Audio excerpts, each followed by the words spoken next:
Welcome to The Explainer. Today, we're tackling a modern parenting challenge that probably feels, well, a little too familiar. You know that feeling? You're in the same room as your kids, but your mind is just a million miles away. Let's start with a story. Imagine this. A family has a special fish curry recipe that's been passed down for generations. And the very first step, every single time, was to chop off the head and the tail of the fish. For years, mothers just taught their daughters to do it this way. No one ever really asked why. But then, one day, a great-granddaughter finally asks, "Wait, why do we do that?" And the answer? It wasn't some ancient culinary secret. It was just because my cooking pot was too small. And that story?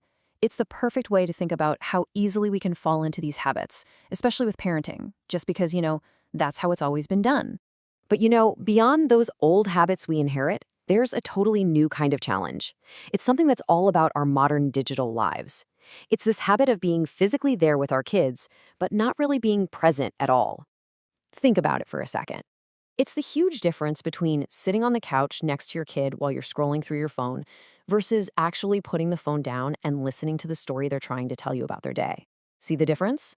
One is just being in the same space. The other is actual connection. And this whole phenomenon, this state of just being on autopilot, it actually has a name: zombie parenting. It's when we're doing all the things, making dinner, checking homework, but our minds have completely checked out.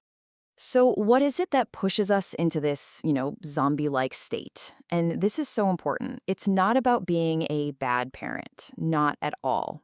It's really a reaction to the insane pressures of modern life.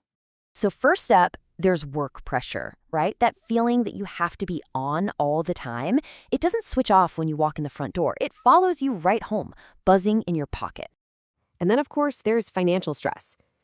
That constant mental gymnastics of juggling bills and budgets, it can just eat up all your focus, leaving almost no energy for anything else.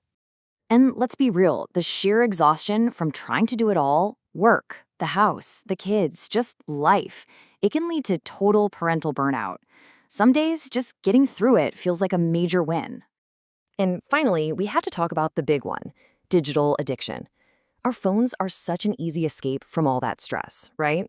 Every little notification, every endless scroll gives our brain this tiny hit of dopamine. It's this really powerful reward loop that is so hard to break, and it often comes at the expense of connecting with our own families. So you see, it's not just one thing. It's the pressure from your job, the worries about money, being totally sleep deprived. It all comes together to create this perfect storm of distraction, pulling our attention away from the people who actually need it the most. Okay, but what's going on the other side of all this?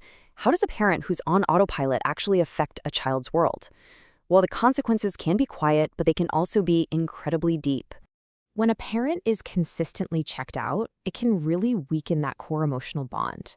Kids might even start to show delays in developing really crucial language and social skills, simply because those skills are learned through that active, back-and-forth interaction that's missing. And this isn't just some theory. One source told this heartbreaking story of a child who grew up in a flat with really distracted parents. When his family finally moved and guests started coming over, he was absolutely terrified. He'd run and hide in the bathroom because he literally had not learned how to interact with anyone besides his mom and dad. That's the real-world impact. So, how do we fix this? How do we break the cycle? How do we wake up? Well, the really good news is that you don't need some huge, dramatic life change. Small, intentional actions can make a world of difference. So here are 4 really practical things you can try. First, create what are called connection windows. That's just 30 minutes a day of totally undivided attention, no phones. Next, practice micro-connections. These are small, powerful things like making eye contact or giving a quick hug. Third, protect your time together. Make mealtimes and bedtimes totally device-free zones.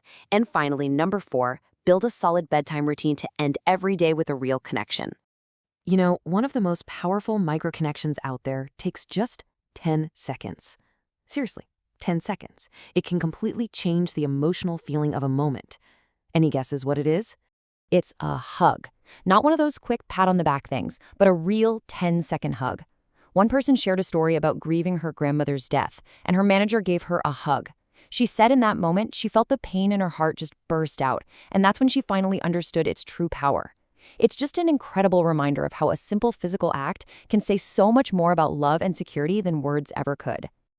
At the end of the day, waking up from zombie parenting isn't about feeling guilty or trying to be perfect. It's just about being intentional.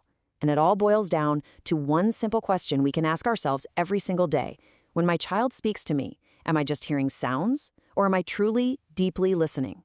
The answer to that, well, it can change everything.